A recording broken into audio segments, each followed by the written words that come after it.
사랑하는 성도 여러분, 평안하셨습니까? 분주하고 지치게 하는 세상 속에서 참된 안식을 찾고 계신 여러분의 마음에 오늘 하나님의 말씀이 깊은 위로와 힘으로 임하기를 간절히 소망합니다.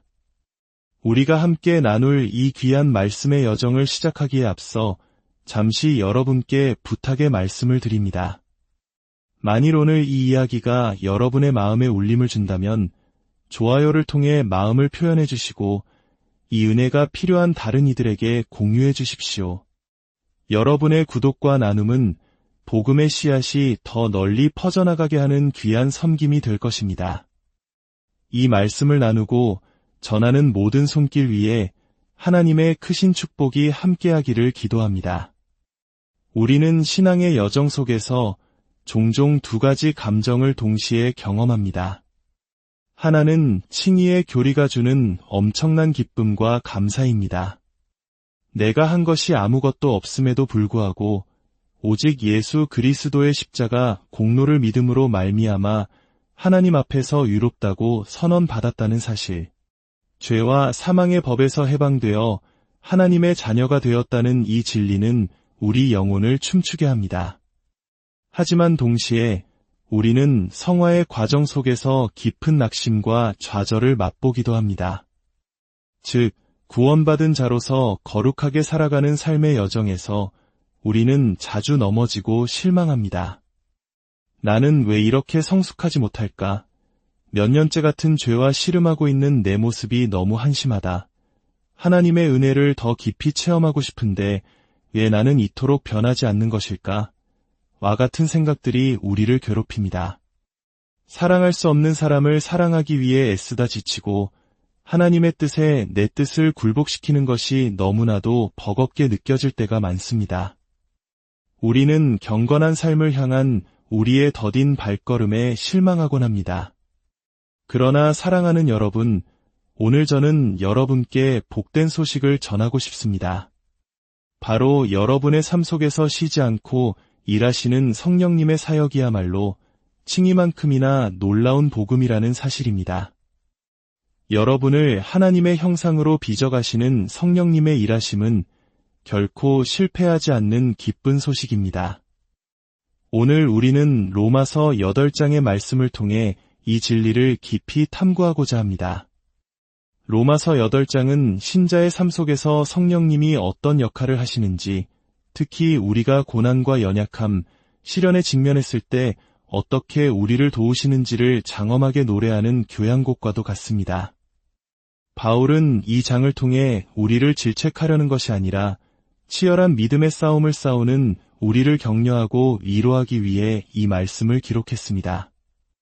이제 로마서 8장 1절부터 29절까지의 말씀을 함께 읽고 그 안에 담긴 성령님의 놀라운 사역을 살펴보겠습니다. 하나님의 말씀은 저의 어떤 말보다도 중요하기에 먼저 말씀을 경건한 마음으로 듣겠습니다. 그러므로 이제 그리스도 예수 안에 있는 자에게는 결코 정죄함이 없나니 이는 그리스도 예수 안에 있는 생명의 성령의 법이 죄와 사망의 법에서 너를 해방하였음이라. 율법이 육신으로 말미암아 연약하여 할 수 없는 그것을 하나님은 하시나니 곧 죄로 말미암아 자기 아들을 죄 있는 육신의 모양으로 보내어 육신의 죄를 정하사 육신을 따르지 않고 그 영을 따라 행하는 우리에게 율법의 요구가 이루어지게 하려 하심이니라. 육신을 따르는 자는 육신의 일을, 영을 따르는 자는 영의 일을 생각하나니 육신의 생각은 사망이요 영의 생각은 생명과 평안이니라. 육신의 생각은 하나님과 원수가 되나니 이는 하나님의 법에 굴복하지 아니할 뿐 아니라 할 수도 없음이라. 육신에 있는 자들은 하나님을 기쁘시게 할 수 없느니라. 만일 너희 속에 하나님의 영이 거하시면 너희가 육신에 있지 아니하고 영에 있나니 누구든지 그리스도의 영이 없으면 그리스도의 사람이 아니라. 또 그리스도께서 너희 안에 계시면 몸은 죄로 말미암아 죽은 것이나 영은 의로 말미암아 살아있는 것이니라. 예수를 죽은 자 가운데서 살리신 이의 영이 너희 안에 거하시면 그리스도 예수를 죽은 자 가운데서 살리신 이가 너희 안에 거하시는 그의 영으로 말미암아 너희 죽을 몸도 살리시리라. 그러므로 형제들아, 우리가 빚진 자로되 육신에게 져서 육신대로 살 것이 아니니라.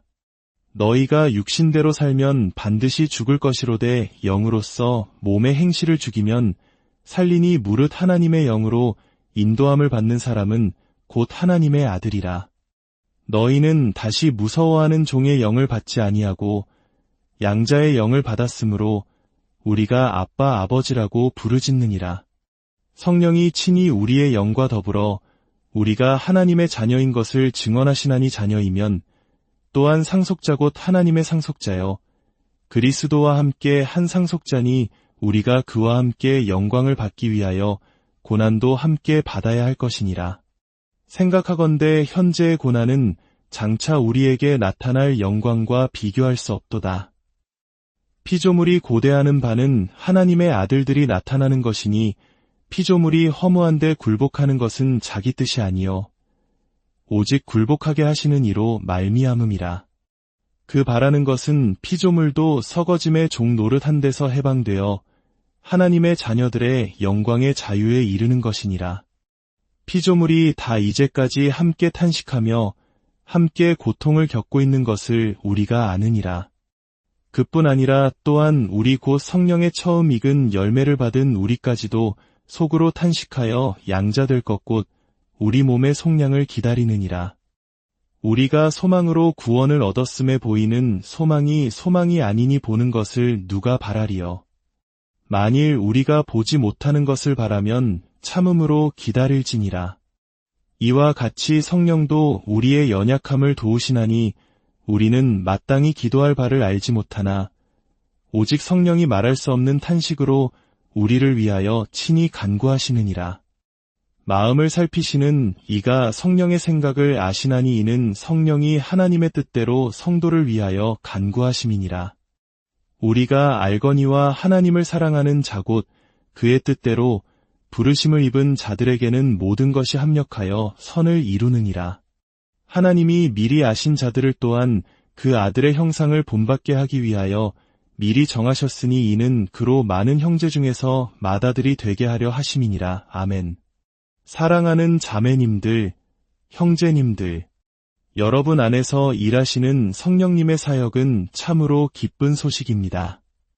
성령님의 일하심은 단지 계속될 뿐만 아니라 끈질기고 멈춤이 없습니다.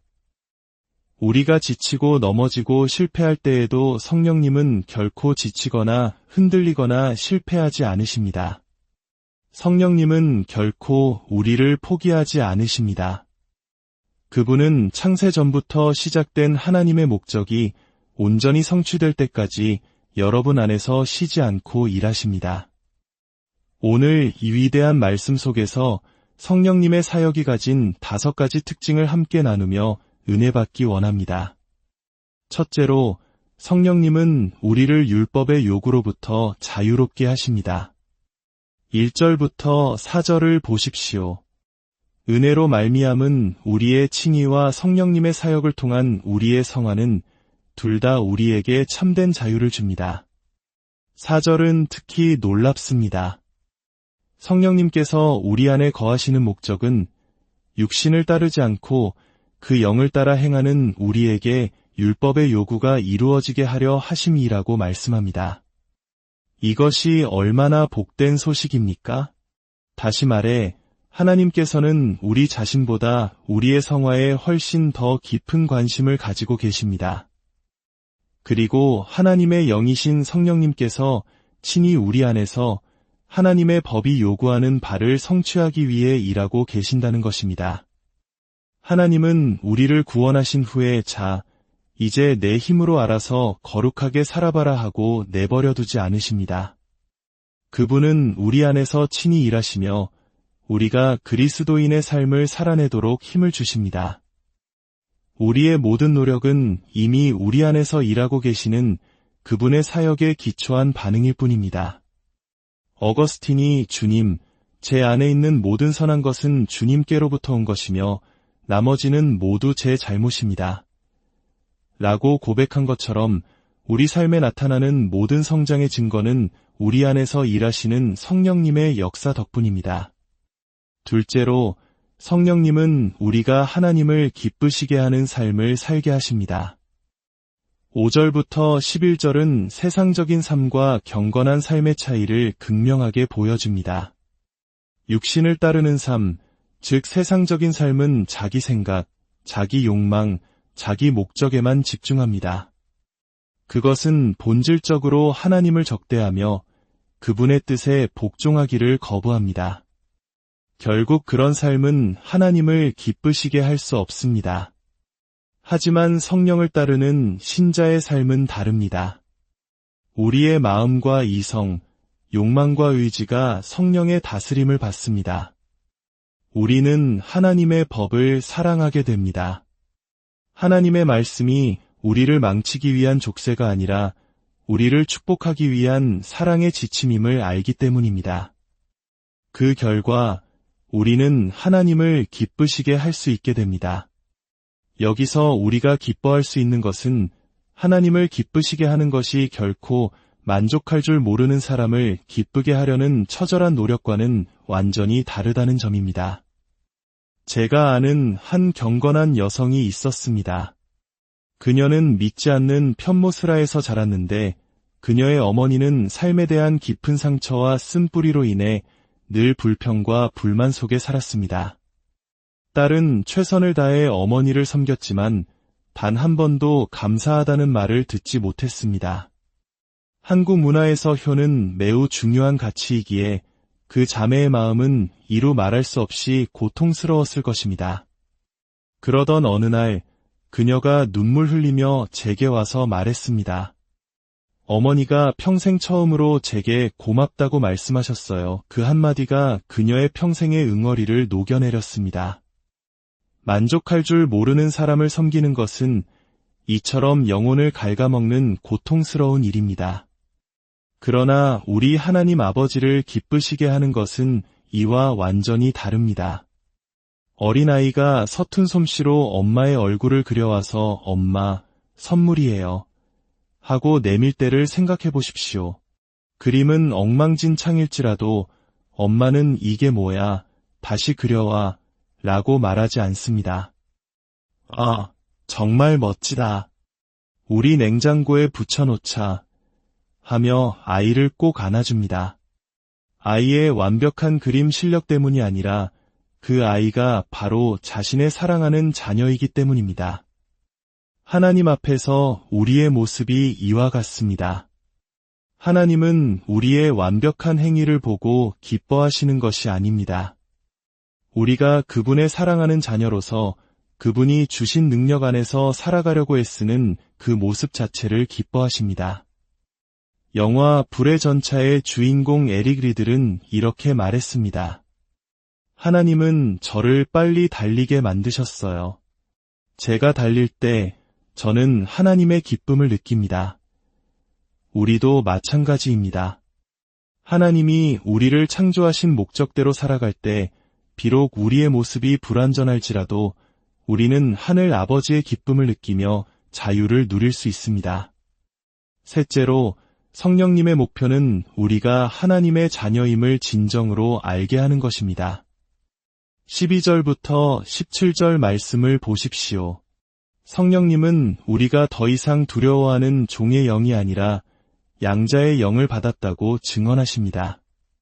그래서 우리는 하나님을 아빠, 아버지라고 친밀하게 부를 수 있습니다. 여기서 하나님의 아들들이라는 표현은 그리스도 안에 있는 모든 자매님들을 포함하는 말입니다. 당시 문화에서 아들은 상속자였기에 바울은 우리가 아들이신 그리스도와 함께 모든 것을 상속받을 공동 상속자임을 강조하는 것입니다. 이 자녀됨의 신분은 우리에게 엄청난 위로와 안정감을 줍니다. 하지만 동시에 이 신분은 우리를 거룩한 삶으로 이끄는 강력한 동기가 됩니다. 우리가 하늘 아버지의 자녀임을 깨달을 때 우리는 그분을 닮고 싶어 합니다. 우리를 결코 실망시키지 않으시고 언제나 사랑으로 돌보시는 그 아버지를 닮은 아들과 딸이 되기를 갈망하게 되는 것입니다. 넷째로, 성령님은 우리가 기도할 때 우리를 도우십니다. 26절과 27절은 너무나도 큰 위로를 줍니다. 우리는 때로 너무나 지치고 마음이 어려워 무엇을 어떻게 기도해야 할지조차 모를 때가 있습니다. 때로는 너무나 깊은 슬픔과 답답함 속에서 한국인들이 말하는 한과 같은 감정에 휩싸여 그저 신음만 터져나올 때가 있습니다. 바로 그때 성령께서 말할 수 없는 탄식으로 우리를 대신하여 우리 안에서 기도하십니다. 하나님의 자녀에게는 두 명의 중보자가 있습니다. 하늘 보좌 우편에 계신 예수 그리스도, 그리고 우리 안에 거하시는 성령님이십니다. 우리가 단 한마디의 기도도 올릴 수 없을 때 성령님은 우리의 마음을 아시고 하나님의 뜻에 따라 가장 완벽한 기도를 올려주십니다. 그러니 낙심하지 마십시오. 여러분의 신음조차도 하나님께는 기도가 됩니다. 마지막 다섯째로 성령님은 우리를 향한 하나님의 영원한 목적을 성취하십니다. 28절과 29절은 이 모든 이야기의 절정입니다. 하나님을 사랑하는 자에게는 모든 것이 합력하여 선을 이루느니라. 여기서 말하는 선이란 무엇일까요? 29절이 그 답을 줍니다. 그것은 바로 그 아들의 형상을 본받게 하는 것입니다. 창세 전부터 우리를 향한 하나님의 목적은 우리가 그분의 아들 예수 그리스도를 닮게 하는 것이었습니다. 여러분이 지금 겪고 있는 성화의 과정, 때로는 고통스럽게 느껴지는 죄와의 싸움, 그 모든 것은 여러분을 예수님처럼 빚어가시는 성령님의 손길입니다. 때로 성령님은 우리 안에 있는 죄를 죽이십니다. 그 과정이 마치 내가 죽는 것처럼 고통스러울 수 있습니다. 하지만 그 궁극적인 목적은 우리를 죽이는 것이 아니라 우리를 살려 예수님처럼 생각하고 예수님처럼 원하고 예수님처럼 사랑하는 사람으로 만드는 것입니다. C.S. 루이스는 만일 우리가 천국에서 영화롭게 된 한 성도를 본다면 그 모습이 너무나 영광스러워 그 앞에 엎드려 경배하고 싶은 유혹을 느낄 것이라고 말했습니다. 이것이 바로 성령께서 지금 여러분 안에서 이루고 계신 일이며 여러분을 위해 예비된 영광입니다. 사랑하는 성도 여러분, 다시 한번 말씀드립니다. 여러분 안에서 일하시는 성령님의 지속적이고 끈질긴 사역은 결코 나쁜 소식이 아닙니다. 그것은 이 세상 가장 복되고 좋은 소식입니다.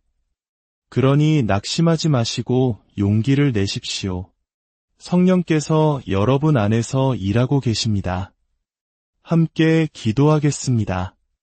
하늘에 계신 우리 아버지, 저희의 연약함에도 불구하고 저희를 포기하지 않으시고 성령님을 통해 날마다 저희를 예수 그리스도의 형상으로 빚어가심에 감사드립니다.